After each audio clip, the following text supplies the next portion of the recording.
আর মজার বিষয় হলো যে এই দরজাটা একমাত্র শুধু রোজাদারের জন্যই রাখছে। এই দরজা দিয়ে আর কেউ প্রবেশ করতে পারবে কবর রায় দিয়ে। এই দরজা দিয়া শুধু যারা রোজাদার তারাই প্রবেশ করতে পারবে, অন্য কেউ এই দরজা, রোজাদারের প্রবেশ শেষ, দরজা ক্লোজ।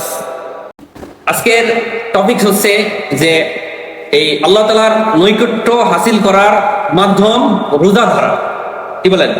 আল্লাহ সুবহানাহু ওয়া তাআলার নৈকট্য হাসিল করার রোজা ধরা, ফরজ রোজা, নফল রোজা, এইগুলা ধারা কিভাবে আল্লাহ তাআলার সান্নিধ্য হাসিল করা যায়, নৈকট্য হাসিল করা যায়, সেই ব্যাপারে আমরা কিছু সময় কথা বলি। ইনশাআল্লাহ রাজি আছি না? কথা বলবেন মাঝে মাঝে, ঠিক আছে? তাহলে ইনশাআল্লাহ ভালো লাগবে। তাহলে আমরা সর্বপ্রথমে মুসলিম শরীফের একটা হাদিস আমরা বলবো, যে 1162 নম্বর হাদিস। সো এই হাদিসে মুহাম্মদ সাল্লাল্লাহু আলাইহি ওয়াসাল্লামকে মানে রোজার বিষয়ে জিজ্ঞাসা করা, নফল রোজার বিষয়ে জিজ্ঞাসা করা হয়েছে, ঠিক আছে? যে তারপরে যখন নফল রোজার কথা জিজ্ঞেস করা হইলো, তখন মুহাম্মদ সাল্লাল্লাহু আলাইহি ওয়াসাল্লাম একটু রাগান্বিত হইল, একটু রাগ হইল, ঠিক আছে? যে তোমরা নফল রোজা দিয়া মানে এত আগ্রহ কেন, বা এত এত কষ্ট কি তোমরা করতে পারবা, আর এটি নিয়ে এত কেন বাড়াবাড়ি, ঠিক আছে? এভাবে একটু আর কি রাগ রাগ করো, ঠিক আছে? তো এই রাগ দেখা ওমর ইবনে খাত্তাব রাদিয়াল্লাহু আনহু উনি ভালো ভালো মাঝে মাঝে হাসির হাসির কথা বলতো, এগুলো শুনে মুহাম্মদ সাল্লাল্লাহু আলাইহি ওয়াসাল্লাম একটু হাসতো, ঠিক আছে, বা খুশি হইতো।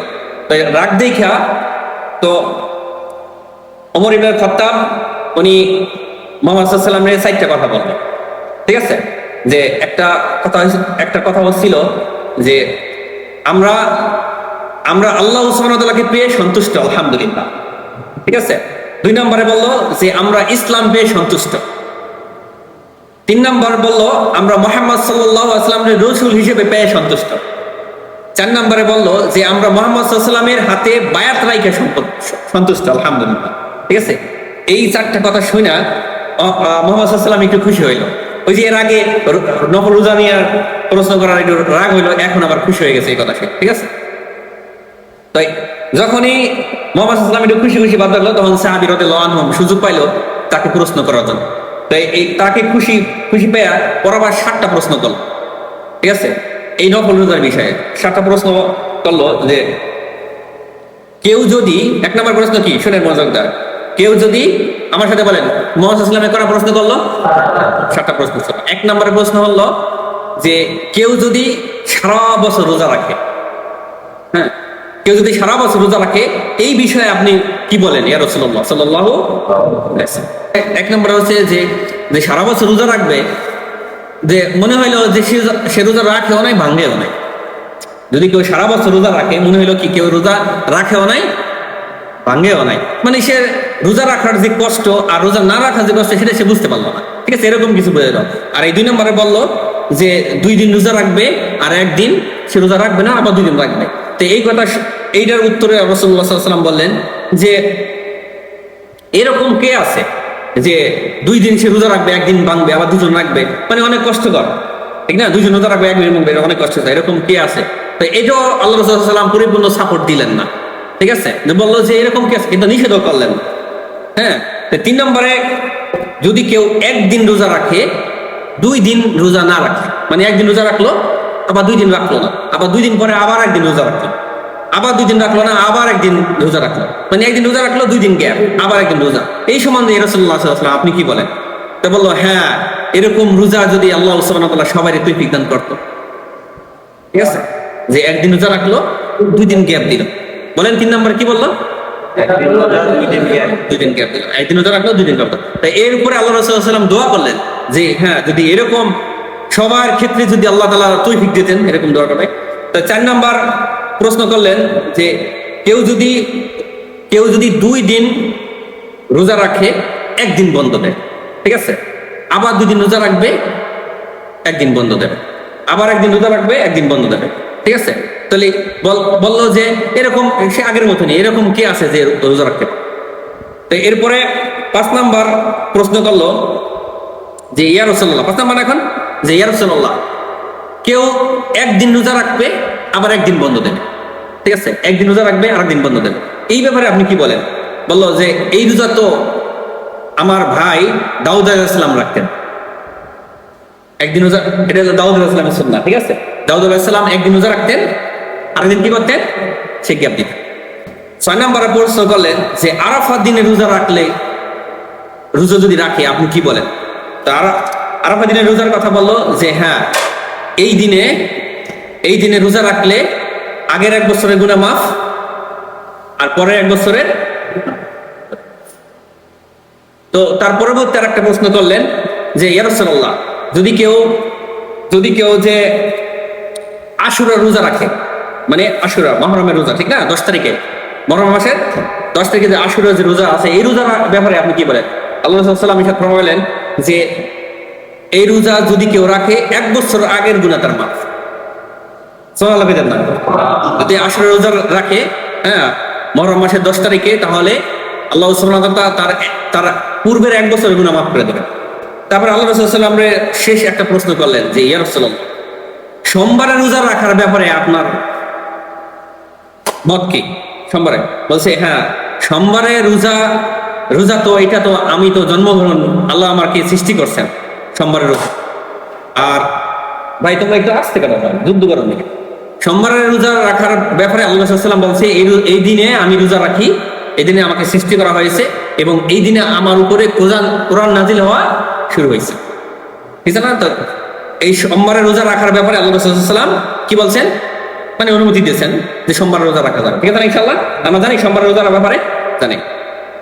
তো এই 7টা প্রশ্নের পরে মুহাম্মদ সাল্লাল্লাহু আলাইহি ওয়াসাল্লাম এরপরে একটা প্রশ্ন করলো যে এতক্ষণ তো তোমরা বেশ প্রশ্ন করলা, এখন আমি একটা কথা বলি। আল্লাহ রাসূল সাল্লাল্লাহু আলাইহি ওয়াসাল্লাম বললেন যে প্রত্যেক মাসে 13, 14, 15, প্রতি মাসে 13, 14, 15 যদি কেউ রোজা রাখে, তাহলে আল্লাহ সুবহানাহু ওয়া তাআলা সারা বছর রোজা রাখার সওয়াব দিবেন। সুবহানাল্লাহ। তাহলে আমরা ইতিপূর্বে এর আগে হাদিসে পাইছিলাম যে রমজান মাসের পরে শাওয়াল মাসে 6টা রোজা রাখলে সারা বছর রোজার সওয়াব, আর এখন আবার পাইলাম যে প্রত্যেক মাসে 13, 14, 15 রাখলে সারা বছরের সওয়াব। অবশ্য প্রত্যেক মাসে 13, 14, 15 এই 3 দিন রোজা রাখলে ওই শাওয়াল মাসে 3 দিন অলরেডি হয়ে যায়। আবার সোমবারের রোজা আছে, কি বলেন? তাহলে ইনশাআল্লাহ আমরা পাইলাম যে আল্লাহ রাসূল সাল্লাল্লাহু আলাইহি ওয়াসাল্লাম বলেন যে সোমবারে আমার জন্ম, এই দিনে আমাকে আল্লাহ তাআলা কোরআন নাযিল করা শুরু করছেন, এই দিনে আমাকে নবুয়ত দিয়েছেন। তো এই দিনে আল্লাহ রাসূল সাল্লাল্লাহু আলাইহি ওয়াসাল্লাম কি করতেন? তার জন্মদিন রোজা রাইখা শুকরিয়া আদায় করতেন, ঠিক আছে? জন্মদিন পালন করতে গেলে রোজা রাইখা শুকরিয়া আদায় করতেন, ঠিক আছে না? ইনশাআল্লাহ তাহলে আমরা মুহাম্মদ সাল্লাল্লাহু আলাইহি ওয়াসাল্লামের জন্মদিবস বছরে পেলাম না সপ্তাহে পেলাম? সাপ্তাহিক পেলাম। মুহাম্মদ সাল্লাল্লাহু আলাইহি ওয়াসাল্লাম জন্মদিবস মুহাম্মদ সাল্লাল্লাহু আলাইহি ওয়াসাল্লাম প্রত্যেক সপ্তাহে তিনি পালন করতেন, বছরে না। কি বলেন? সোমবার কি 1 বছরে একবার আসে না সপ্তাহে একবার আসে? একবার আসে, ঠিক আছে না? ইনশাআল্লাহ। তো আমরা যে এই মুসলিম শরীফের অন্য এক হাদিসে বলছে যে সপ্তাহের সোম ও বৃহস্পতিবার রোজা, ঠিক আছে? এই দুটা হলো রোজা রাখা, কি এই দুটা রোজা রাখা সুন্নাহ, আপনারা জানেন সবাই? এই রোজার যে 7টা ফজিলত, 7টা প্রশ্ন করছে সাহাবী রাদিয়াল্লাহু আনহুম, আর 7টা ফজিলতের কথা আমি বলবো ইনশাআল্লাহ, ঠিক আছে? তো মুসলিম শরীফের সেম 1162 নম্বর হাদিসে এই সোমবার আর বৃহস্পতি রোজা রাখা কি ভাই? সুন্নাহ। বলেন আমার সাথে, সোমবার আর বৃহস্পতি রোজা রাখা সুন্নাহ। তো মুসলিম শরীফের 1162 নম্বর হাদিস আবু কাতাদা রাদিয়াল্লাহু আনহু থেকে বর্ণিত যে রাসূলুল্লাহ সাল্লাল্লাহু আলাইহি ওয়াসাল্লাম সোমবার ও বৃহস্পতি রোজা রাখার ব্যাপারে প্রশ্ন করা হলে তিনি উত্তরে বললেন যে এই দিনে আমার জন্ম হয়েছে এবং এই দিনে আমাকে নবুয়ত দেওয়া হয়েছে বা আমার উপর কোরআন নাজিল শুরু হয়েছে। কথা বলছেন? তিরমিজি শরীফের হাদিসে আমরা পাই যে 747 নম্বর হাদিস আবু হুরায়রা রাদিয়াল্লাহু আনহু থেকে বর্ণিত যে প্রত্যেক সপ্তাহে সোম ও বৃহস্পতির রোজা রাখা আল্লাহ সুবহানাহু ওয়া তাআলার দরবারে, যে প্রত্যেক সোম বৃহস্পতিবারে প্রত্যেকের আমল আল্লাহ সুবহানাহু ওয়া তাআলার দরবারে পেশ করা হয়। এই জন্য আল্লাহ রাসূল সাল্লাল্লাহু আলাইহি ওয়াসাল্লাম সোম বৃহস্পতিবারে রোজা রাখতেন। তো কাজেই সোম বৃহস্পতিবারে আল্লাহ রাসূল সাল্লাল্লাহু আলাইহি ওয়াসাল্লাম বলছেন এই মুসলিম শরীফের হাদিসে যে আমি চাই যে আমার আমল আল্লাহ দরবারে রোজা অবস্থায় উপস্থিতি করা। কথা বলছেন যে আমি চাই, তো আমার আমল আর আপনার আমল রোজা অবস্থায় উপস্থিত আমরাও চাই, কি বলেন? চাই না ইনশাআল্লাহ তাআলা? তাহলে আমরা তো চেষ্টা করবো যে সোম বৃহস্পতি রোজা রাখার, কি বলেন? তো তিরমিজি শরীফের আরেকটা হাদিস আমরা পাই যে 745 নম্বর হাদিস আমাদের আম্মা জান হযরত আয়েশা রাদিয়াল্লাহু তাআলা আনহা থেকে বর্ণিত যে মুহাম্মদ সাল্লাল্লাহু আলাইহি ওয়াসাল্লাম সোম ও বৃহস্পতির রোজার জন্য অপেক্ষা করতেন। ঠিক আছে, যে সোমবারের রোজা আসবে আমি রাখবো। আমরা কি করি? সোমবারের রোজা রাখবে আমরা আসবো, বৃহস্পতির রোজা রাখবে আমরা বৃহস্পতির আসতেছে আমরা রোজা রাখবো, যে উনি অপেক্ষা করতেন। ঠিক আছে না ইনশাআল্লাহ? তাহলে সোম ও বৃহস্পতিবারের এই রোজার সম্বন্ধে আল্লাহ রাসূল সাল্লাল্লাহু আলাইহি ওয়াসাল্লাম মানে খুব তাকাত দিচ্ছেন যে এই দিনে রোজা রাখা আমার জন্মদিন পালন হয়, বা এই দিনে আমার আমলগুলা আল্লাহ দরবারে পেশ করা হয় আমার রোজা অবস্থায়। রাখতে পারি না ইনশাআল্লাহ? কি বলেন? তো আসলে এই সোম ও বৃহস্পতি রোজা এর বয়ানটা আমি অনেক আগেই করতে চাইছিলাম। ঠিক আছে, আমি করি নাই। কেন জানেন? কারণ আগে আমি এত মানে এহতাম করি নাই রোজা, কিন্তু আমি এই 2 মাস যাবৎ আমি এই সোম ও বৃহস্পতি রোজা আমি মানে আমার রোজ থাকতে আমি ভাঙি না আলহামদুলিল্লাহ। ঠিক আছে, প্রত্যেক সপ্তাহে এই সোম ও বৃহস্পতি রোজা আমি রাখি। এই জন্য আমি এই বয়ানটা আজকে দিচ্ছি, নাহলে এই বয়ানটা আগে আমার ছিল, আমি দিতে চাইছিলাম, কিন্তু দেই নাই। কেন? আমি তো নিজেই তো পালন করি না, তাই আমি এই বয়ান দেবো কেন? যেটা আমি নিজে বলবো সেটা আগে আমি নিজে করবো। কি বলেন? তারপরে সেটা বয়ান দেবো, তাহলে এটা কাজে লাগবে আমার। ঠিক আছে না ইনশাআল্লাহ? তাহলে সাহাবী রাদিয়াল্লাহু আনহু 60টা প্রশ্ন করছে এই রোজা সম্বন্ধে, আমরা সেটা শুনছি। ঠিক না ইনশাআল্লাহ? তাহলে এই 60টা প্রশ্নর আবার 60টা ফজিলত আল্লাহ সুবহানাহু ওয়া তাআলা আমাদেরকে দেবেন এই সোম ও বৃহস্পতি রোজা রাখার ফজিলত। 1 নম্বরে কয়টা ফজিলত দেবেন বলেন তো? 60টা ফজিলত দেবেন। 1 নম্বরে এই রোজা দ্বারা আল্লাহর সন্তুষ্ট অর্জন হয়। আর আল্লাহ তাআলা তো নিজেই বলছে যে এই রোজা শুধু আমার জন্য। আমল বান্দারা নিজের জন্য করে, কিন্তু এই রোজা আমার জন্য। যদি কেউ রোজা রাখে সে আমার জন্য রোজা রাখে। ঠিক না? আর এই রোজার প্রতিদান আমি আমার কুদরতি হাত দিয়ে আমাদের বান্দাদের প্রদান করব। সুবহানাল্লাহ। কথা ঠিক কিনা? রোজার প্রতিদান আল্লাহ সুবহানাহু ওয়া তাআলা নিজেই প্রদান করবেন। ঠিক আছে না ইনশাআল্লাহ? তাহলে ইবনে মাজাহ, তিরমিজি, নাসাই শরীফের হাদিস 2 নম্বর ফজিলত যে রাসূলুল্লাহ সাল্লাল্লাহু আলাইহি ওয়াসাল্লামকে অনুসরণ করা হয়। রাসূলুল্লাহ সাল্লাল্লাহু আলাইহি ওয়াসাল্লামকে কি করা হয়? রোজা যদি রাখা, এই সোম ও বৃহস্পতির রোজা যদি রাখা হয়, রাসূলুল্লাহ সাল্লাল্লাহু আলাইহি ওয়াসাল্লামকে অনুসরণ করা হয়। আর এই কথা তো আল্লাহ তাআলা আমাদেরকে নিজেই বলছেন, অনুমতি আমাদের হুকুম করছেন যে তোমরা আমার রাসূলকে অনুসরণ করো। ঠিক কি না? তাহলে এই সোম ও বৃহস্পতির রোজা রাখার কি হবে? রাসূলুল্লাহ সাল্লাল্লাহু আলাইহি ওয়াসাল্লামকে অনুসরণ করা যায়। হযরত আয়েশা রাদিয়াল্লাহু আনহা থেকে বর্ণিত রাসূলুল্লাহ সাল্লাল্লাহু আলাইহি ওয়াসাল্লাম সোম ও বৃহস্পতির রোজা রাখার কি করতেন? অপেক্ষা রাখতেন। এখন 2565 নম্বর হাদিস, সিলসিলাতুল সহিহা খন্ড 6 হাদিস নাম্বার 2565 নম্বর হাদিস। আল্লাহ তাআলা বান্দাদেরকে জাহান্নাম থেকে 100 বছরের দূরত্বে রাখেন। যারা রোজাদার তাদেরকে আল্লাহ তাআলা জাহান্নাম যেখানে আছে ওইখান থেকে সরায়া তার বান্দাদেরকে 100 বছরের দূরত্ব সরায় রাখবেন। সুবহানাল্লাহ। কে চান যে জাহান্নাম থেকে আমাকে আল্লাহ তাআলা 100 বছরের দূরত্বে রাখুক? সবাই চান ইনশাআল্লাহ? ওই যে উনি আত্মহত্যা, আমরা সবাই চাই। কি বলেন? তাহলে আমরা বলি যে রোজার বিনিময়ে আল্লাহ সুবহানাহু ওয়া তাআলা তার বান্দাদেরকে জাহান্নাম থেকে কতশো বছর দূরে রাখবেন? 100 বছর। সুবহানাল্লাহি ওয়া বিহামদিহি। তো সিলসিলাতুল সহিহ খন্ড 2 হাদিস নাম্বার 563, আল্লাহ তাআলা বান্দা এবং জাহান্নামের থেকে আসমান এবং জমিনের যত দূরত্ব খন্ড, মানে তার জাহান্নাম তার থেকে এতটুকু দূরত্ব রাখে। সুবহানাল্লাহ। তাই ওইখানে পাইলাম 100 বছরের দূরত্ব রাখে, আর এখানে বললাম যে আসমান এবং জমিনের যে খণ্ডক, এক খণ্ডক দূরত্ব পরিমাণ তার থেকে জাহান্নাম রাখে। সুবহানাল্লাহি ওয়া বিহামদিহি। ঠিক আছে না ইনশাআল্লাহ? তাহলে আমরা 5 নম্বরের ফজিলত করি। আহমদ খন্ড 2 হাদিস 174, রোজা কিয়ামতের দিন বান্দার জন্য মুক্তির সুপারিশ করবে। সুবহানাল্লাহি ওয়া বিহামদিহি। 2টা জিনিস কিয়ামতের দিনে আল্লাহ তাআলার কাছে সুপারিশ করবে। একটা হলো রোজা, আর একটা হলো কি? মাশাআল্লাহ, একটা হলো কোরআন।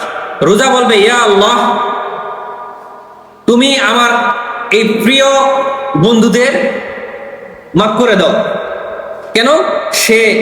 সে আমাকে অনাহারে রাখছে, হ্যাঁ, আমাকে শান্তি দিয়েছে। রোজা বলবে আমাকে শান্তি দিয়েছে, স্ত্রী সহবাস থেকে সে বিরত থাকছে। কি বলেন? ভালো ভালো খাদ্য থেকে বিরত থাকছে, স্ত্রী সমাজ থেকে বিরত থাকছে। অতএব আপনি আমার সুপারিশ কবুল করেন, তাকে ক্ষমা করেন। সুবহানাল্লাহ। আর কোরআন বলবে, ইয়া আল্লাহ, তোমার এই বান্দা আমাকে রাত্রি জাগরণ কইরা আমাকে তেলাওয়াত করছে কষ্ট কইরা, অতএব তুমি তার সুন্দর আরামের ঘুম ত্যাগ কইরা সে আমার উপরে মেহনত করছে, আল্লাহ আমাকে তেলাওয়াত করছে, তুমি আমার সুপারিশ কবুল করো। আর আল্লাহ তাআলা এই দুইটার ব্যাপারে সুপারিশ কবুল করো। বুঝেছে ইনশাআল্লাহ? তাহলে আমরা 6 নম্বরে পারি বুখারী শরীফের একটি হাদিস 1800 নম্বর 96 নম্বর হাদিস, আর মুসলিম শরীফের হাদিস 1152 নম্বর। কিয়ামতের দিন বাবর রায়আন দরজা থাকবে, সেইখান দিকে তার বান্দারা প্রবেশ করবে। সুবহানাল্লাহ। আর মজার বিষয় হলো যে এই দরজাটা একমাত্র শুধু রোজাদারের জন্যই রাখছে। এই দরজা দিয়ে আর কেউ প্রবেশ করতে পারবে বাবর রায়আন দিয়ে।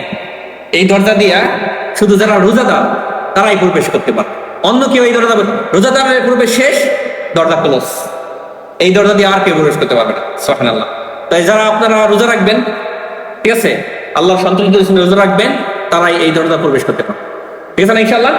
তাহলে কে কে রাজি আছি বাবর রায়আন দরজা দিয়ে প্রবেশ করতে ইনশাআল্লাহ? এমনি কি এই রায়আন দরজা প্রবেশ করা যাবে? কি করতে হবে তাহলে? রোজার বিনিময়ে আল্লাহ সুবহানাহু ওয়া তাআলা এই মর্তবা আপনারা দিবে ইনশাআল্লাহ তাআলা।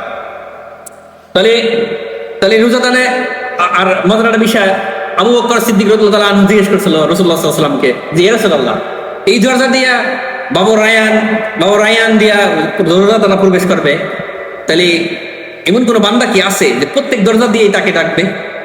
প্রত্যেকটা দরজা 8টা দরজা না জান্নাতের?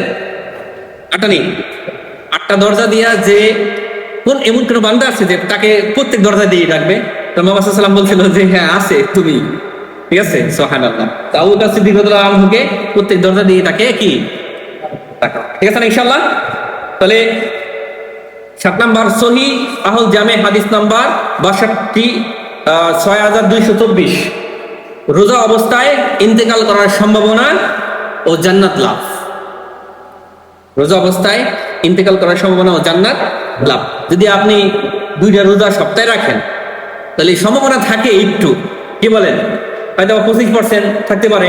অথবা যদি আপনি আল্লাহর কাছে দোয়া করেন সবসময় যে আল্লাহ জানি আমি রোজা অবস্থায় মৃত্যুবরণ করি, তাহলে আল্লাহ তাআলা আপনার দোয়া কবুল করবে ইনশাআল্লাহ। আর যদি আপনার কিছু মানে খোঁজ খবর কিছু আর কি খিসমিস থাকে, খিসমিস বলতে 2টা রোজা যদি প্রতিদিন রাখেন প্রত্যেক সপ্তাহে, তাহলে এটা খিস না, আল্লাহ তাআলা মানে যদি আপনি প্রত্যেক কোন সপ্তাহে রোজাই রাখেন না, তাহলে আপনার কিভাবে রোজা অবস্থায় মৃত্যু দেবে আল্লাহ, ঠিক কিনা? এজন্য মিনিমাম যদি আমরা সপ্তাহে 2টা রোজা রাখি সোম ও বৃহস্পতিবারে, তাহলে আল্লাহ তাআলার একটা সুযোগ আছে আমাদেরকে ওই দিনে মৃত্যু দেওয়ার জন্য, যদি আমরা আল্লাহ তাআলার কাছে চাই। যদি আল্লাহ সুবহানাহু ওয়া তাআলার কাছে আমরা চাই, কি বলেন ভাই, ঠিক না? যদি আমরা চাই তাহলে আল্লাহ তাআলা আমাদেরকে এই রোজা অবস্থায় মৃত্যুদান করবেন এবং জান্নাত লাভ, ঠিক আছে না ইনশাআল্লাহ? তাহলে রাসূলুল্লাহ সাল্লাল্লাহু আলাইহি ওয়াসাল্লাম ইরশাদ করেছেন যে রোজা অবস্থায় ইন্তেকাল করবে সে কোথায় প্রবেশ করবে? জান্নাতে প্রবেশ করবে। সুবহানাল্লাহি ওয়া বিহামদিহি। আমিন।